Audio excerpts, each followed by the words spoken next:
Hello, everybody. This is your girl, Vicky R. Williams Collins, and it is an absolute pleasure for me to be here this evening. So, this is the new frontier. The legalization of cannabis in Virginia is most definitely the new frontier, and this forum is presented by the Equitable Cannabis Coalition.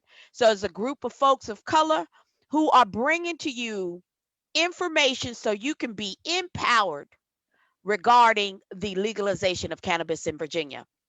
First, I want to bring to you Jen Michelle Padini. They serve as Virginia Normal's executive director, and also they serve as the developmental director for National Normal. So I want you to welcome Jen Michelle Padini, my friend, and my buddy, Niggas, a baby, Director of Public Policy at Columbia Care. She has most definitely been my guide as I've navigated this new frontier regarding the legalization of cannabis. And Cassandra Davis Perelliot, who is my comrade and is here to keep me straight. And as you can also see, glimpses of Sugarfoot. Sugarfoot will jump in when necessary to make sure that all the human beings are absolutely together. So, we want to talk about the legislative landscape. Jen, Michelle, can you touch bases with us and can I unmute you? Oh, I you unmute myself. Well, thank you. Yeah. So, we made some really significant progress in the 2020 Virginia General Assembly, much more than we've seen in recent years. We're kind of start this train in motion in 2015, where we were able to eke out the beginnings of our medical cannabis program, and that's now up and running. But in 2020, we were not only able to make participation in the medical cannabis program explicitly legal under state law, we were able to decriminalize personal possession of up to 1 ounce of marijuana. It is now subject to no more than a $25 civil fine. Mm-hmm. This comes with no criminal record whatsoever. Speaking of criminal records, we were able to have misdemeanor possession related records sealed.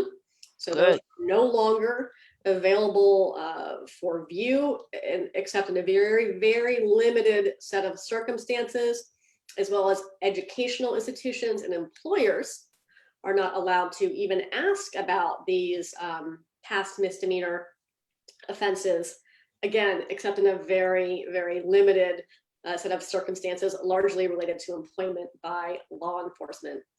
Then fast forward to the special session, and the legislature then passed a law that takes effect on March 1st that will prohibit law enforcement from stopping, searching, or seizing a person, place, or thing based solely on the odor of marijuana. And that's so important.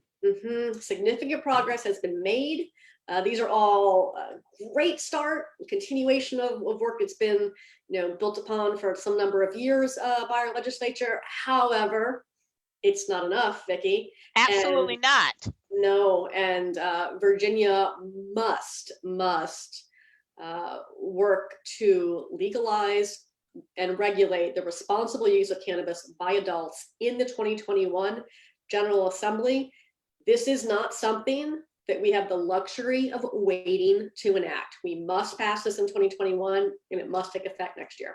Absolutely, and I'm personally sick of studies. We've studied this enough. Now, Niggas, you were part of the work group, correct? Can I unmute you? Or you unmuted yourself? All right, so you were part of the work group, and then there was a JLOC study. So can you share with us regarding what did you do? What did y'all do with this work group? And just go on into the JLOC study, and then I'm going to kick it back to you, Jen. Sure, and Jen Michelle was also on the work group, and a number of folks worked to get both we knew, and folks who've known me for a bit know that I've been saying don't sleep on Virginia and legalization for a little while now, because I knew that once that 2019 election cycle closed, if both of the chambers flipped, we would have the best possible chance we'd have in a while to be able to change this policy at its root, and not just change the policy, but do it better than any other state has done it before. Right. Which, to be clear, is also not necessarily hard, because no state has been able to get this 100% right. It's a really complicated policy area, and it's really difficult. And so coming into 2020, it was really important to have both of these studies running in parallel, because JLARC is incredibly comprehensive, nonpartisan, able to do a really deep dive in the research. And this was by far one of the longest reports JLARC has ever produced. They typically end up in the range of like 50 to 70 pages, and this was I think 225. So that part was really important. Lots of interviews. I think hundreds of interviews were done. They had contracted with somebody to do the economic analysis of like what the future market might look like, tax projections, all of these things that are really important. Deep dive into the criminal data on what's happening with arrests and these disparities, which was written into the bill that was carried by Senator McClellan. But in addition, we know, because Virginia does studies all the time, that just because you've done a study doesn't mean the legislators and the administration folks who would have to execute any relevant legislation have absorbed or understand the policy results from those, and insights and observations from those studies.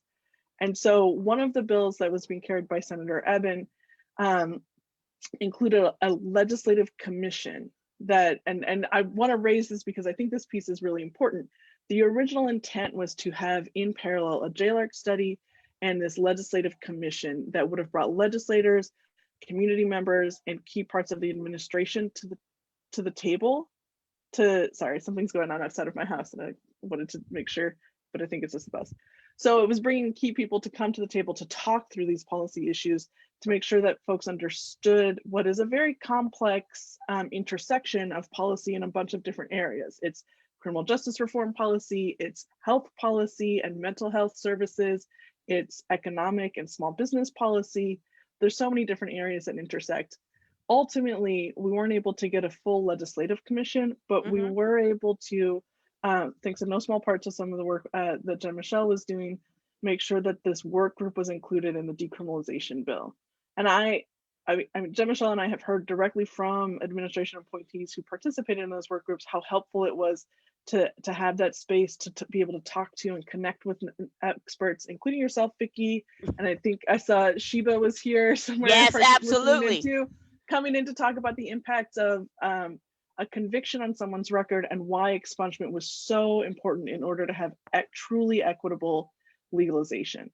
And to not just, fix the one moment of conviction, but then to also be looking at how do we support folks who have not just had one bad day where they were delivered a conviction, but dealt with that every day of their life since then, as they tried to navigate how to have a successful and fulfilling life. And we're told time and time again by employers, by society, like, no, not yet, not yet, not yet. And now we're done. We're ready. It's time for expungements. It's time to address cannabis legalization. It's time to do this equitably. And I think we've been able to, because of these two studies running in parallel, have time to share, to bring a lot of administration folks on board and get them caught up on what is, again, just a lot of policy to consume. But Jen Michelle, I don't know if you'd want to add anything. Well, before Jen add something, I want to touch upon the legislation that Mark Herron, I was on a panel where he spoke yesterday, and Senator Eben. And Mark had talked about how expungement was definitely in his bill, as well as homegrown, as well as just the social equity. Now, I want to ask you, Jen, what the social equity, what do you envision it looking like? And then I want to kick that back to you niggas, because that is definitely a word that we keep bounding around, but no one really explains how it really does impact us. So thanks, Vicki. First, I want to just touch lightly on something you said earlier about research and studies. And we had a very intentional belt and suspenders approach to this because we know what it takes to get the work done here in Virginia. So study and work group, done. Virginia is one of the most, if not the most, prepared states entering into a legislative effort to legalize cannabis, period. So let's just, all of you feel empowered to shut down the narrative of if we need more data or we need more research or we shouldn't rush into this. No one is rushing into this in Virginia. We have done the work. Second, equity. I love talking about equity. I love how important it is in Virginia's conversation. I love the work that went into this by JLARC and by the work group and in the governor's statements, in Attorney General Herring's statements, in Senator Adam Ebbins' statements, and Delegate Steve Heretick's statements, and Majority Leader Charnel Herring's statements. They've all really prioritized this, and it's so important. Here's what I hear in the general public. Equity is about licensing. Mm-hmm. That's a very small component of it. Most people that have a marijuana record aren't interested in working in the marijuana industry. There's some guy out there who's working in a restaurant who'd rather be working at a bank, but his criminal record is preventing him from doing that. So first and foremost, we need equity in life. And how we're going to solve Virginia's expungement crisis is not with the marijuana legalization bill. That is its own can of worms that the legislature continues to grapple with. And so we're going to have to work extra hard with this legalization bill to find Band-Aid solutions that can be put in place while the state figures out how to fix its expungement problem. Niggas, you want to take a stab at this as well? Because I am so struggling why this is such a difficult thing to do. And Jen, I also want to add, you're absolutely right. Everyone is not interested in having a license. When I met Niggas at your event in January, she's the one who educated me on ancillary businesses. That is an absolute way to develop equity so that we can, African Americans, Black and brown folks, can get a piece of this business without having to have so much upfront money to get a piece of this business. At least that's my thought. Niggas?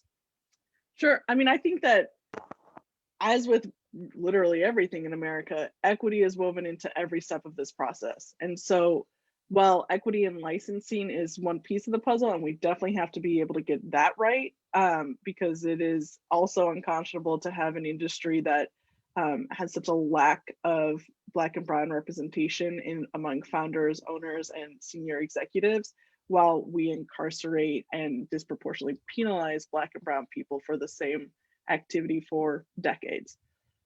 That said, there has to be equity, again, not just inside of the licensing, but in terms of, I think one of the things that was really helpful when we had these work groups was talking through issues like the fact that folks with convictions can't get licensed by DPOR. And so you have folks who can be incarcerated, trained in electrician work, and then leave and then realize that they can't even be certified or licensed in order to have their own business in a skill that they were trained in while they were incarcerated. Similarly, and so when we talk about expungements is just the first step. And I wouldn't even necessarily consider it the first step. I think alongside expungement, you have to be addressing these issues around ensuring folks understand that they now have access to all of these opportunities that were being denied to them. And that with that, we have to not just be like, oh, look, we've passed some laws. We need, and this came up again in both the JLARC study and the work group, we need an equitable cannabis legalization process to also include a significant amount of community outreach and education. And this is on every front, from what does it mean that your record has been expunged, to how do you participate in this industry, to educating our kids and vulnerable populations with evidence-based drug education. All of these elements are important for ensuring that we're providing an equitable transition. And then to be thinking about prevention over penalization for some of these things that folks get concerned about. Because we know cannabis is already here in Virginia. It is a $1.8 billion industry in Virginia already, but none of that Uh, is generating. what? That's How? I'll drop I'll drop a link into the chat, but with the data that backs that up. But the current cannabis industry inside of Virginia is estimated to be a $1.8 billion industry. And so we have yet to see a state that has made a legalization transition run a PSA campaign on driving while impaired. The same way that folks had to be educated to wear their seatbelts and educated what drunk driving was, people Absolutely. educated and informed about what it means to be impaired when you're consuming cannabis. And frankly, it's already happening here. And I think, I was going back through some of this data and statistics recently on some of these issues around youth and young adult cannabis consumption. And there's been no conclusive evidence that legalizing cannabis increases youth consumption. And furthermore, we actually just got a report out today from the National Institute on Drug Abuse that says that youth vaping has stabilized in 2020. And the reason I What? think that's important, it's stabilized. There has been no increase in youth vaping of cannabis in Wow. 2020. And I think one of the things that's really important to note about that is we have started talking about youth vaping. We Hmm. have started educating. People realize that there were issues going on, not just with cannabis, but also with nicotine vaping among high school students, especially. And a Hmm. whole lot of effort went into talking about this. And we really can't underestimate the power that comes from destigmatizing cannabis on all of these fronts. And that is one of the real things that we're seeing with this movement towards legalization. The other key here is that the general population is much further along in this evolution than our policymakers are. All you have to do is look at South Dakota for a prime example of a state whose political leaders have zero interest in legalizing this substance, but just became the first state to legalize adult use and medical cannabis at the same time. Because, Wow. and by significant margins, I believe medical passed by over 70, with over 70% of the votes, and adult use passed with nearly 60%.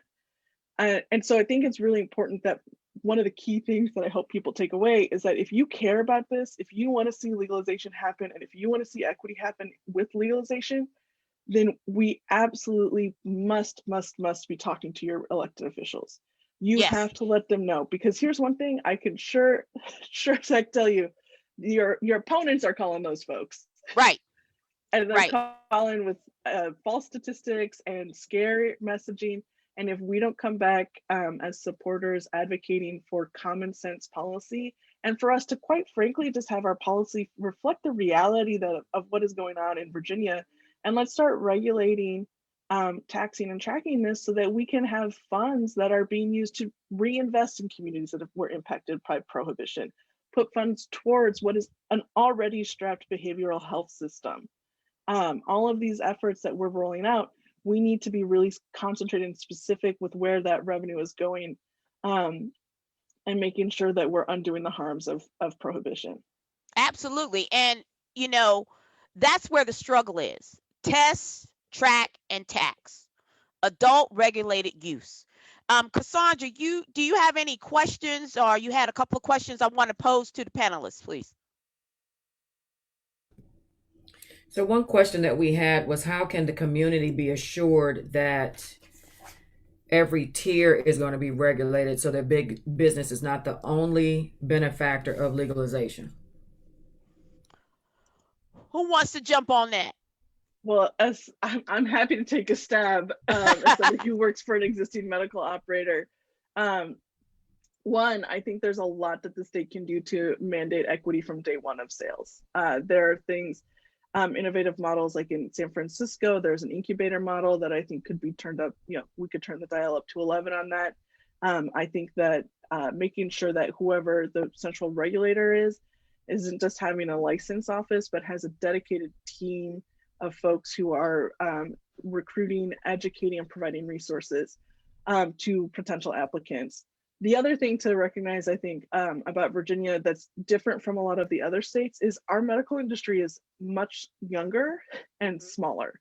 Right. Because of the way it was passed and designed, there are only 4 companies.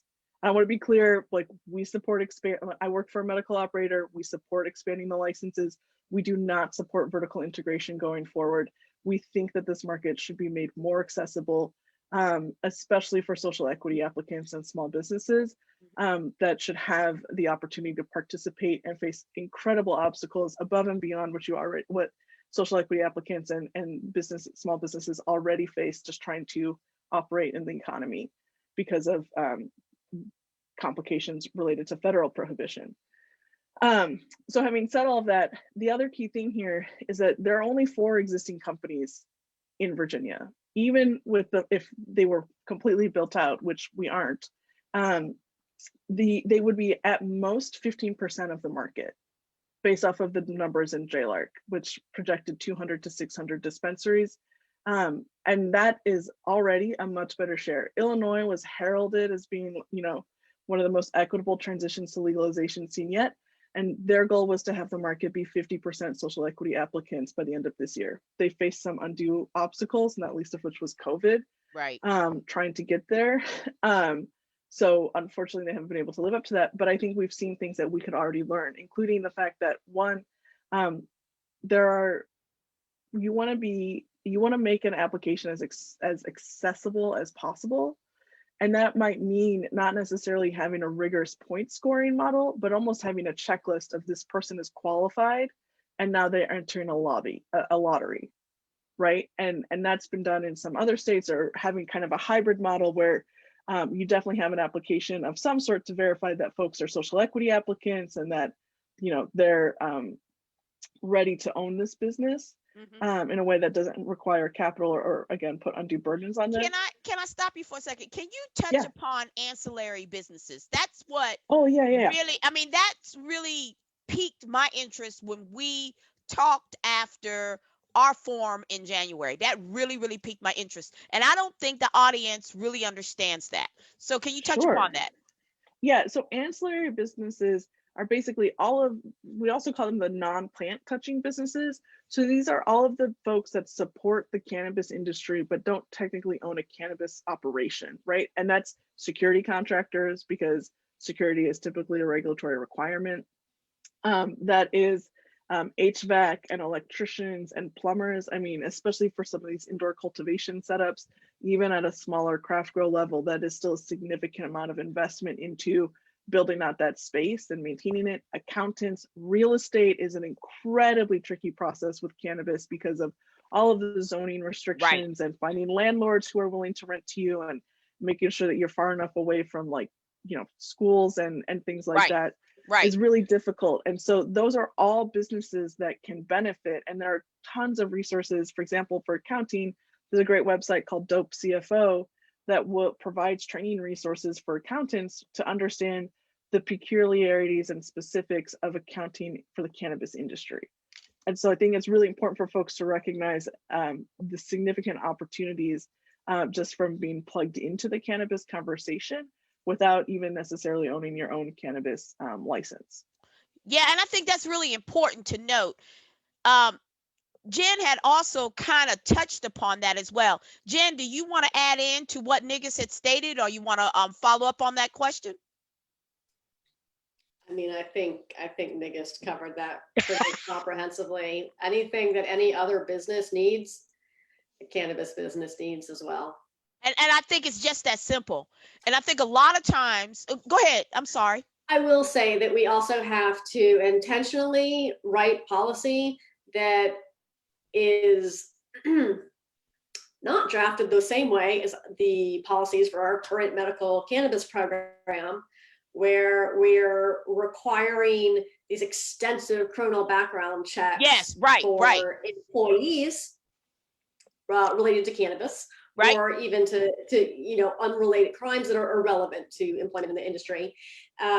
We're also requiring the same thing for patients, and we cannot continue this in our medical program, and we absolutely cannot write that into the fabric of our adult use model. And that right there always, I'm not going to say how I want to say it, but it annoys me desperately that is written into the policy. I understand that sometimes you got to do what you can to get somewhere, but that really absolutely impedes a lot of people who need the medical cannabis from even being eligible to be a part of that program. So definitely that needs to change. Cassandra, you have another question for us? Yes, we definitely do. Hopefully, we can get an answer to this one You, as well. okay. Will there be any legislative language that will ensure that everyone has access to sales opportunities and product? Jen, you want to jump on that?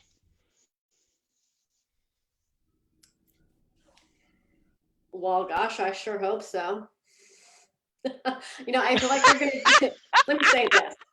We're going to get a lot of questions that will ask if there's going to be X, Y, or Z in the bill that's going to guarantee an outcome. And what we've done is proposed all of the high level issues that Virginians are demanding in this bill. Now it's up to the legislators to agree to include that in their bill. And it's up to Virginians to not only be in contact with their state senator and state delegate in support of legalization legislation, but clearly stating what they expect to be included in the bills. Right. If you want to see equitable access baked into it, if you are super interested in personal cultivation, we need you to lend your voice to this and talk to your lawmakers.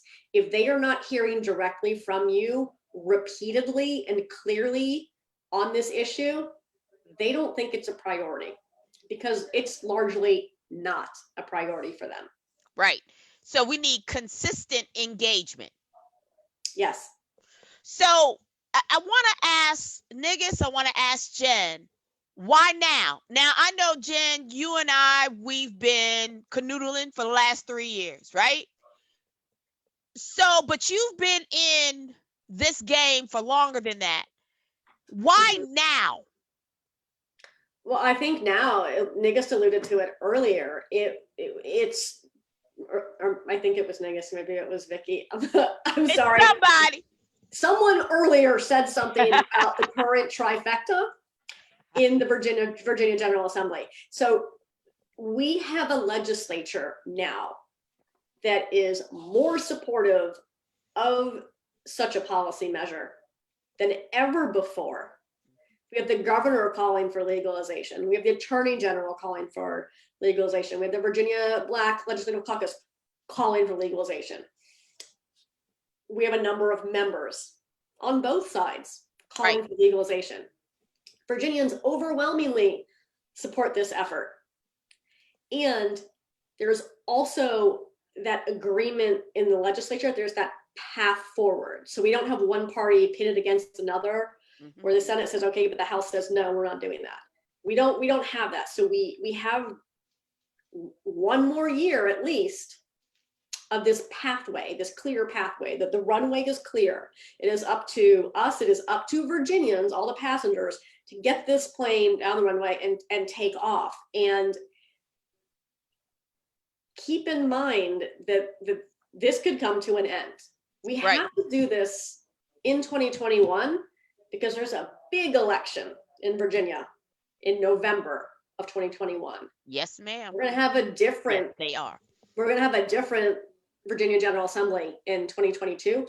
And at this point, we have no idea what that makeup is going to be. And there may not be that clear pathway to legalization. Niggas, go ahead, please. Yeah, I just want to chime in too, because the other reason why timing is so important is we still have to see how things play out in Georgia. But every year you wait, and this is important because passing the bill is one step. The point at which you have put out your license applications, selected them, awarded them, and those come online, that JLARC is talking about 3.5 year timeline. We're talking Yep. about waiting for legal sales to start 2023, 2024, possibly, Right. based off of what JLARC is putting forward. The longer that timeline is, the greater the chance of federal legalization, which means interstate commerce, which means that Virginia farmers, Virginia businesses are not going to be competing just with the illicit market or the four medical providers here now. They're going to be competing on a national stage where Wait a people in minute. Colorado and California have had years developing incredible products, brands, all of that, and they'll all of a sudden have access to Virginia. And so that part is also important because people think, oh, we have time, we have time. We don't. Americans want this. This is not even a partisan issue anymore. Again, South Dakota, Mississippi, all of these Republican states are outmaneuvering Republican leadership in order to push this forward. And eventually the Republicans are going to respond to the polling data, and we're going to see this move quickly. And then, gotta remind folks, you think that, quote, big cannabis is something to be afraid of? We have Altria right in our backyard, and they're already invested in cannabis up Philip in Canada. Morris for y'all. Philip folks. Morris. Philip Morris. And they're already invested in cannabis up in Canada, and they're just waiting for federal prohibition to end so they can start acquiring and moving around and snatching folks up. And so that part, I think, is also important. You know, the governor said he wants Virginia to be a leader on this. If we're going to lead, we have to lead now. We can't lead for a moment and wait 2 more years and be passed over by everyone else. We have to be looking at this with both a swift but also deliberate and iterative path to expanding a legal market, because the longer we wait, the more chance of being outcompeted by larger and more established companies in other states, but also the greater chance and the more uncertainty there is, the greater risk of increased disparities and enforcement persisting. And so, hold up, niggas. You just said a whole. Sorry, I got a lot out there. Wait a minute. I have a Wait lot a of minute. passion about Wait. it. No, I love the passion, but I want to kind of go back a little bit because you're in the JLOC study. You're absolutely right. So they're talking like 1, 2, 3, and Heron was talking about having the regulatory infrastructure in place first, and then the retail components. But see, now what you're saying is that there is a very strong possibility that we could have legalization at the federal level, which means that our Virginia farmers, our Virginia organizations will be no longer in competition with just us Virginians. They will be in competition with the United States. You come on.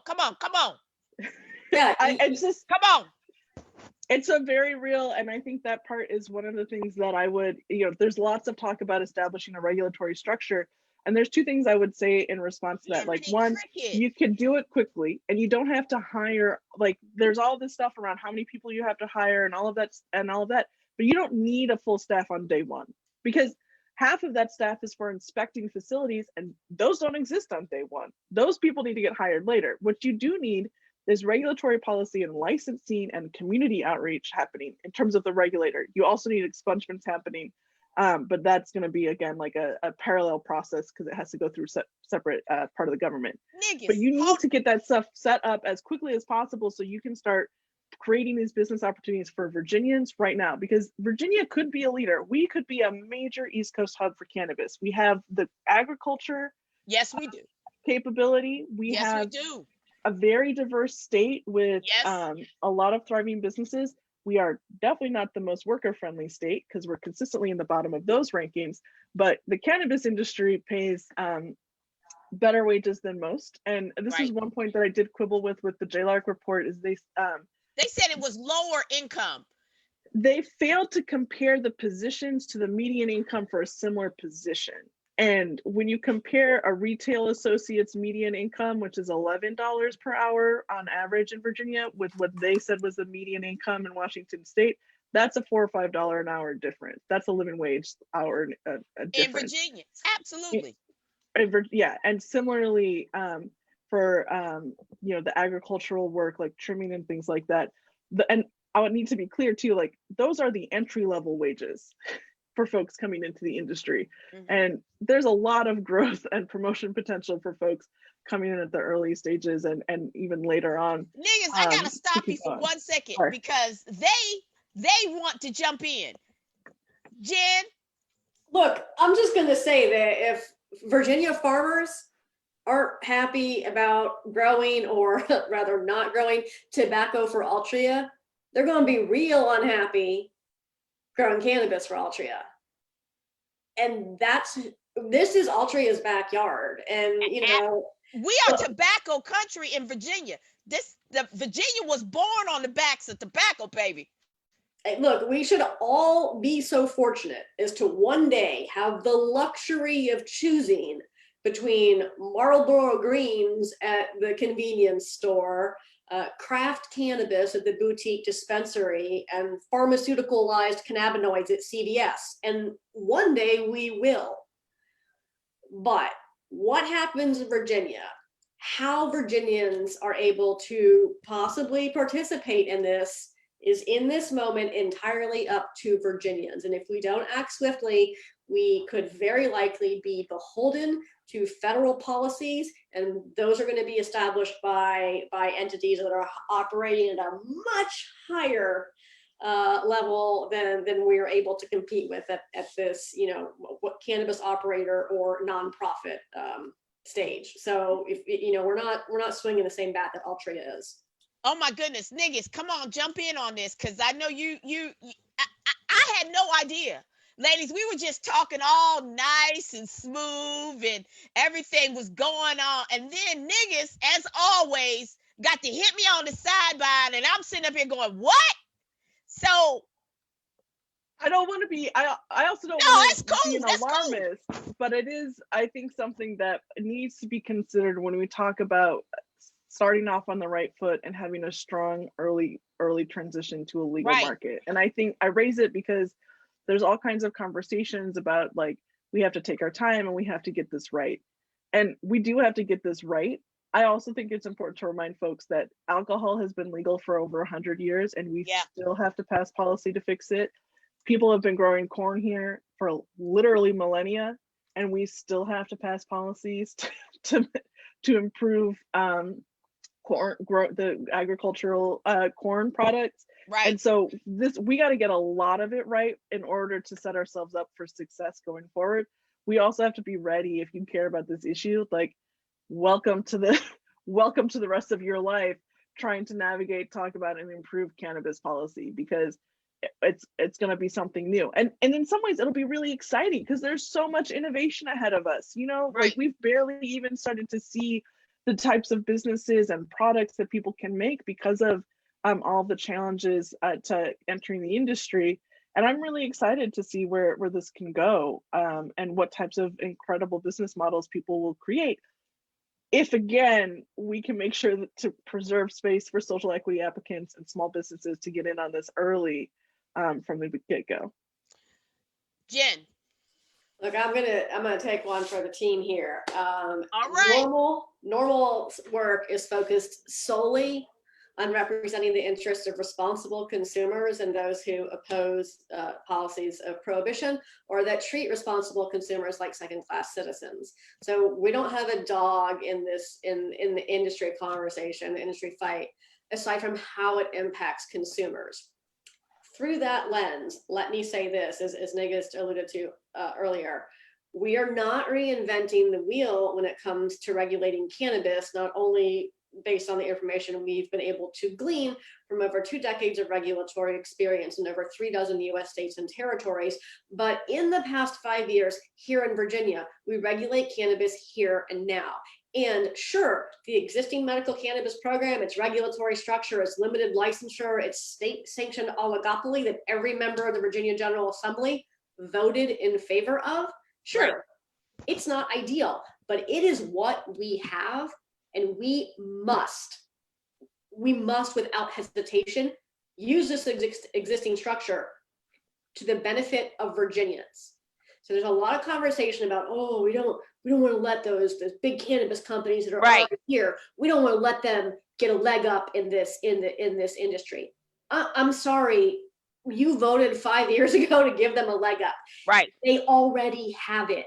That ship has sailed, and we can stop beating that dead horse. That conversation doesn't go anywhere. They already are the only ones in this game. Right. How's that going to work for us? Right. And that's the Right? whole point. How can we build on that foundation? Go ahead.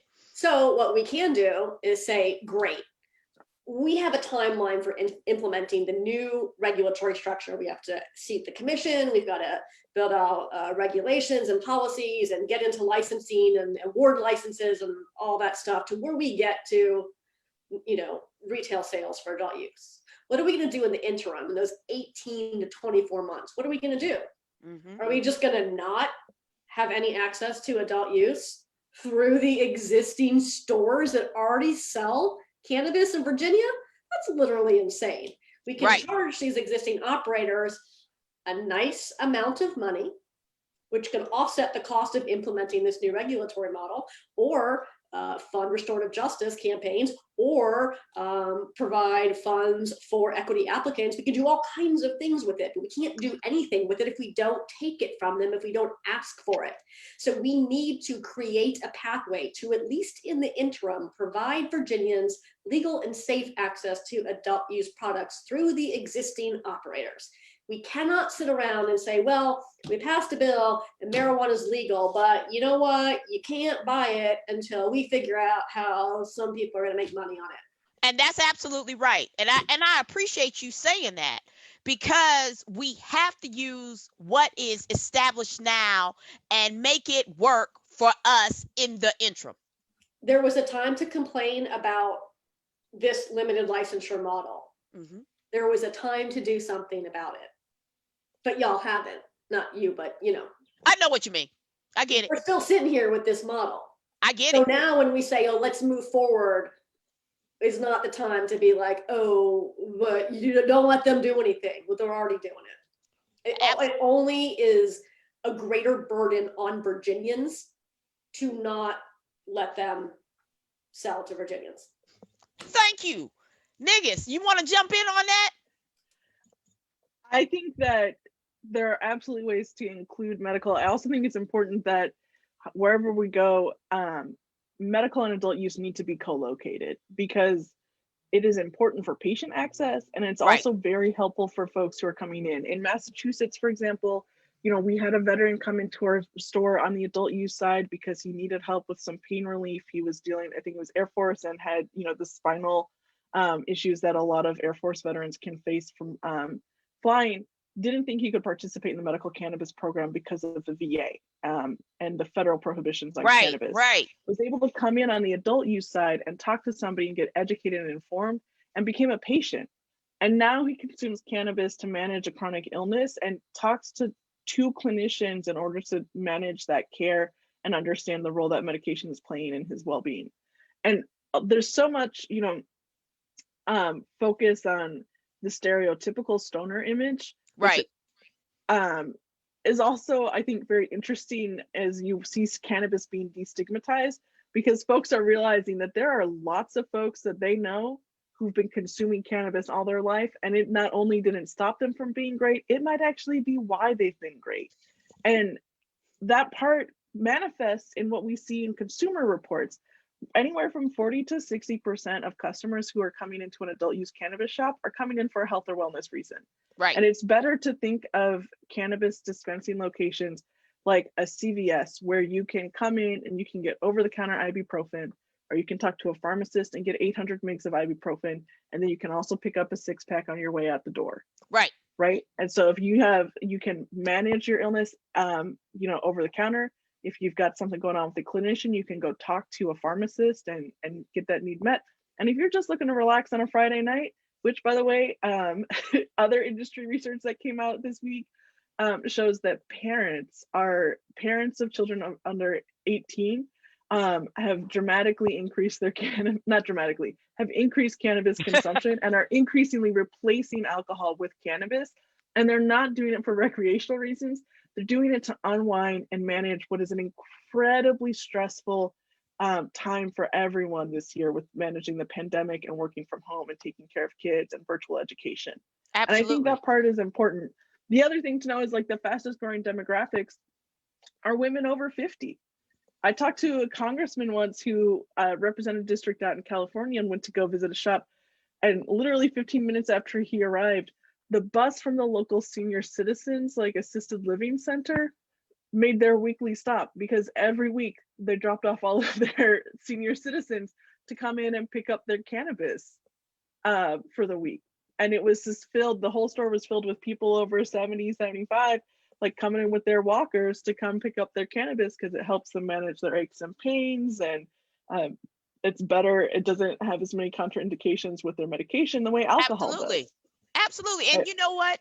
I'm sorry for stopping you right there, niggas, but I think we really need to change the narrative of what a cannabis user looks like.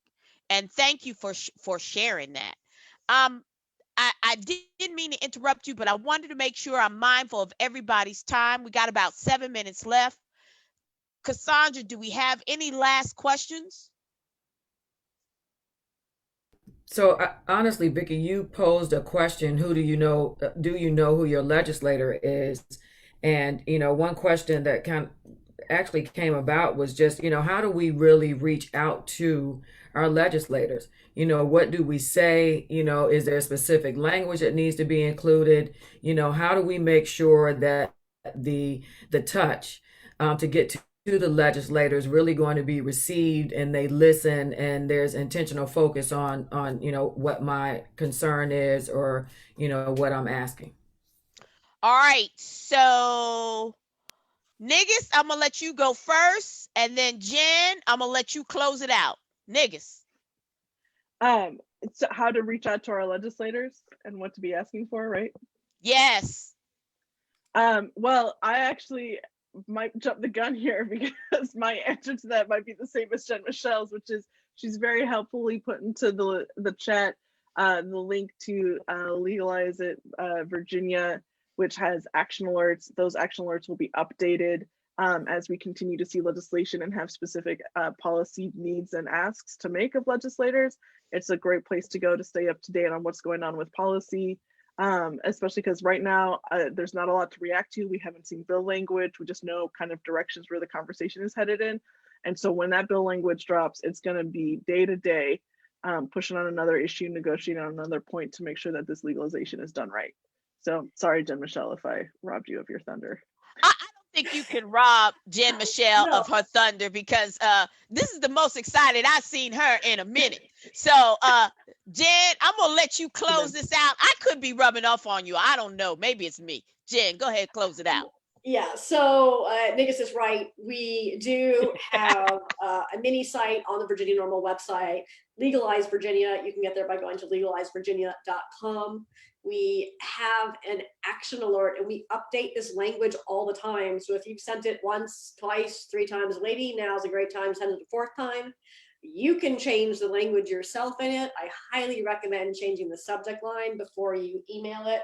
Obviously, you should donate to Virginia Normal so that we can keep the lights on here.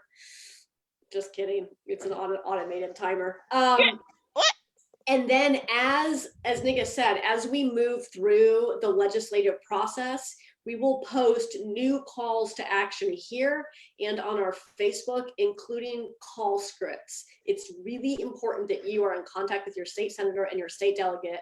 And then there may be times we need you to be in contact with other members who are the chairs of committees or subcommittees or members of committees that are going to hear this legislation and need to advance it to the floor to be voted on. It's really easy to call your legislators. You're not going to talk directly to them. You're going to talk to a lovely administrative assistant who's most likely a temp.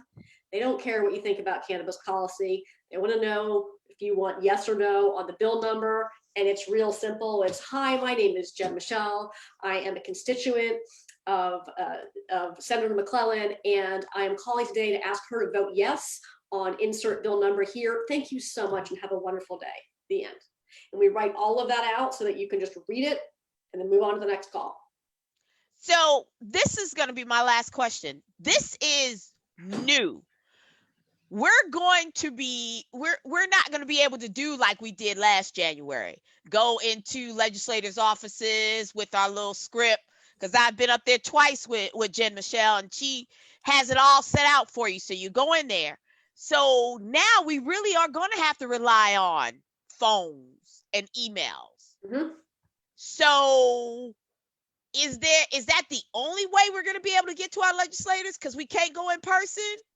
Another thing that you can do is sign up for your legislators' email list. Maybe you didn't vote for them. Maybe you don't like them. Doesn't matter. They represent you now. A lot of them hold fundraisers. They hold listening sessions. They hold town halls, and you can participate in these very often without making a contribution to their reelection campaign. I highly, highly recommend following them on Facebook. Subscribing to their emails, following them on Twitter or whatever social platform you like to engage with people on, do that. And then when they say, hey, here's an opportunity to do a thing with me, please go do it. Always, always, always be professional and polite. It's very difficult for people to hear information on topics that make them emotionally uncomfortable to start with. It's even more difficult to hear people when you are making them emotionally uncomfortable. So we just have to all do our part to communicate the message. So I'm going to say this because I'm a mediator. Tone, tempo, and timing. Watch your tone. Timing is everything. Plan your conversation. And even though you are passionate about the subject, do not disrespect the legislator just because you're passionate. Because what you will do is you may win the battle, but you will lose the war. Clapback is not a way to have a conversation with your legislator. So we have 2 The minutes. only other thing I'm going to sorry. add to that is most of the time too, when you call or email, the person who's going to process that is not going to be the legislator. It's going to be the staff or the administrative assistant. And as frustrated as our legislators may be, it's important to treat staff with respect, because if you're upset, imagine picking up the phone for the 100th time and having somebody yell at you. So it's just really important. And the other thing though too is like what matters the most is the count. Ultimately, it's we got 100 calls for, and we only got 20 people who called us against. Like this is what's moving forward. It's not the strength of your argument or how loud you yelled or things like that. It's how many people you mobilize. So when you make that call, go text 3 other friends and make them make those calls too. Make sure they send out those emails too, because that's what's really going to matter, is not how if one person came through super passionate, but if lots of people came through and said, I want this. Thank you so much for saying that, because a lot of us think that we really don't have any impact, but it's a numbers game. It's a numbers game. It's a numbers game. So, Niggas, I want you to give our audience a last word, and then I will come to you, Jen, and then I will finish it out. My number one thing is just reach out, follow up. Click through for the updates on Virginia Normal. Keep following Vicky, and you'll be in the know. And just be ready to make those calls, send those emails, and ask your friends to do the same. Jen Michelle. Yeah, if you want to stay in the know, it's real easy to get the latest alerts from Normal and Virginia Normal in your inbox with very little effort. Just go to vanormal.org/subscribe. That's vanorml.org/subscribe. All right, Facebook family, look. This is Vicky R. Williams Cullens, and I had a little operator error. I don't know where my live feed is. I will find it after I'm done, but hey, it makes it interesting. So I will post it. I will tag Jen Michelle. I will tag Niggas. I will tag all of y'all, and y'all can share, click like and share, click like and share. So I am Vicky R. Williams Cullens of Decriminalize Virginia. This has been an absolute pleasure to have 2 of my favorite people on talking about my favorite subject, the legalization of cannabis. I know many of you are being inundated by a lot of different streams, forms, etc., etc., etc. Information is power, folks. In order for you to engage, you got to be informed. In order for you to be empowered, you got to be informed. I am excited. Jen Michelle is excited. Niggas is excited. And Cassandra's excited. This is our year. 2021 is the year that we will legalize cannabis. I am your girl, Vicki R. Williams Cullins of Open Door Communications and Decriminalize Virginia. I am the mediator that you want. I am the conflict coach that you need. Make sure that you subscribe to Normal. Jen, give them that information one more time. Thanks, Vicki. Just head to Virginia Normal's website, VA Normal, that's VANORML.org/subscribe. Also, make sure that you like Virginia Normal's Facebook page, because on Friday at 4 p.m., Jen Michelle will give the last legislation update. Be there at 4 o'clock. Take care. Y'all have a great night, and thank y'all so much for a wonderful event. Bye.